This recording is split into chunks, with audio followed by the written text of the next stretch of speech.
Olá, tudo bem? Hoje a gente vai falar um pouquinho sobre a escala analgésica.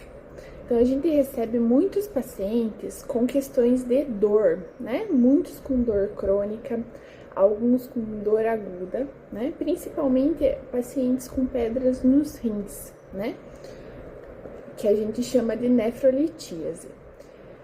Então, essas doenças, essas coisas que trazem essa dor aguda, essa dor importante, fazem com que o paciente procure, né, um pouco mais de medicação. Às vezes, algumas medicações até mais fortes.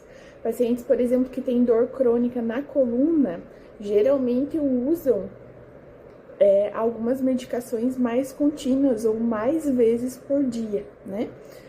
Ou todos os dias.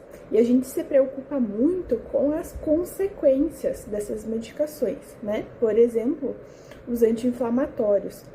Com o uso crônico dos anti-inflamatórios, a gente começa a ter anemias, deficiência nutricional, alterações da parte do intestino, estômago, né? Pode causar úlcera intestinal, inclusive.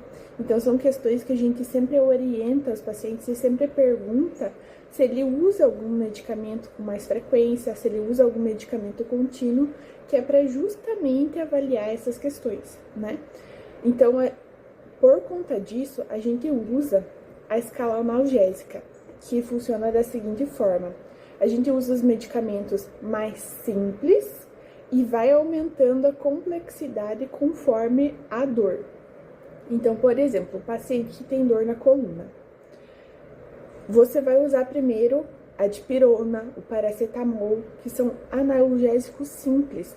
São aqueles remédios que, às vezes, uma dor de cabeça, por exemplo, uma dor mais simples, né? Ela passa com essa medicação. Às vezes a gente usa a dipirona de 1 grama, por exemplo, né? Que ela é um pouquinho mais forte, mas que ela tende a dar um certo alívio para os pacientes. Então, quando essa medicação funciona, a gente não precisa partir para as outras medicações, né? A gente fica nela, porque quanto mais simples, melhor para o paciente, menos efeitos colaterais. A partir dessa medicação, a gente sobe a escala, vai para o segundo degrau, que são os anti-inflamatórios. Eles a gente usa de 3 a 5 dias no máximo, sempre depois de comer, porque eles alteram a parte intestinal, o estômago, e causam úlceras, causam desconforto, causam ânsia, causam vários outros sintomas que a gente precisa cuidar.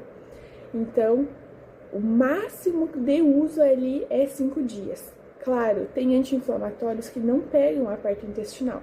E isso, provavelmente, quando o médico for prescrever, ele vai te orientar. Mas, ainda assim, o uso é por um tempo ali específico, tá? Por exemplo, muita gente usa o Dorflex, né? Ou os similares deles. Então, esses similares, essas medicações que são compostas, elas já têm um anti-inflamatório dentro. Às vezes, medicações para gripe, por exemplo, também tem o Torcilax, né? Que é similar. Ou medicações para gripe, tem esse tipo de anti-inflamatório dentro. Então, a gente acaba usando sem perceber, por isso que a gente tem que olhar a composição, né? Então, às vezes, o que a dipirona faria, né? Você acaba usando ali 3 medicações em conjunto que não precisaria, né?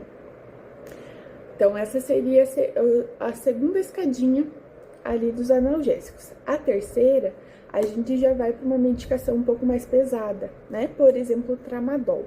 O tramadol, ou Paco, né? Que é o paracetamol com codeína, ele já é a terceira linha na escala.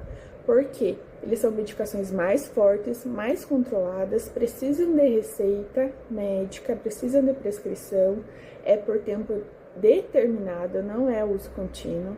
Então, a gente precisa ter um cuidado muito especial para eles, né? Por quê? Porque causam vício, porque causam dependência, porque tem outras N questões interferindo. Então, a gente precisa de uma orientação, precisa saber usar e precisa ter um tempo específico para isso, né?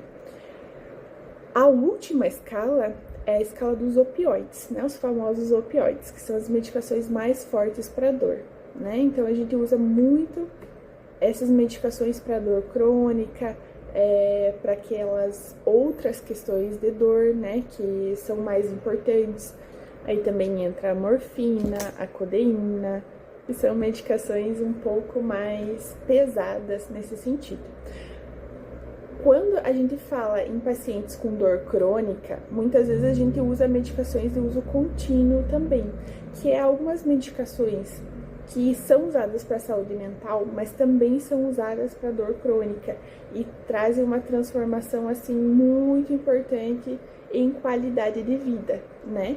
Que é não que elas vão tirar a dor do paciente completamente, mas eles vão melhorar muito a qualidade de vida. E isso faz muita diferença para os pacientes, né? Por exemplo, o exemplo clássico é do Loxetina, né? Que a gente usa bastante para pacientes que têm queixa de dor, que têm queixa de dor crônica, que têm desconforto, né? A amitriptilina é outro exemplo que a gente usa bastante no SUS.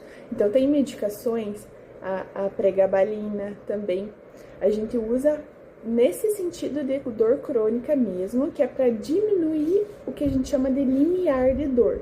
Então, tornar a dor mais suportável, né? Então, essa é algumas das questões aqui para a gente falar de dor. Importante considerar uma consulta médica para pedir orientações sobre isso, para entender um pouquinho melhor o processo, porque ainda tem a parte individual, ainda tem as melhores medicações para cada caso, ainda tem as orientações de uso, né? Então são muitas informações que a gente precisa para estar utilizando essa escala. Mas, além, é claro, das medicações que auxiliam nesse processo, né? Por exemplo, aí a nossa querida ciclobenzaprina. Então, são outras medicações que auxiliam, que estão ajudando nessa escala analgésica. Então, N fatores, muitas coisas para a gente conversar sobre isso, mas é um resumo simples de como que a gente costuma usar e como a gente deveria já ter essa mentalidade dessa escala, para não usar qualquer tipo de medicação em todas as ocasiões.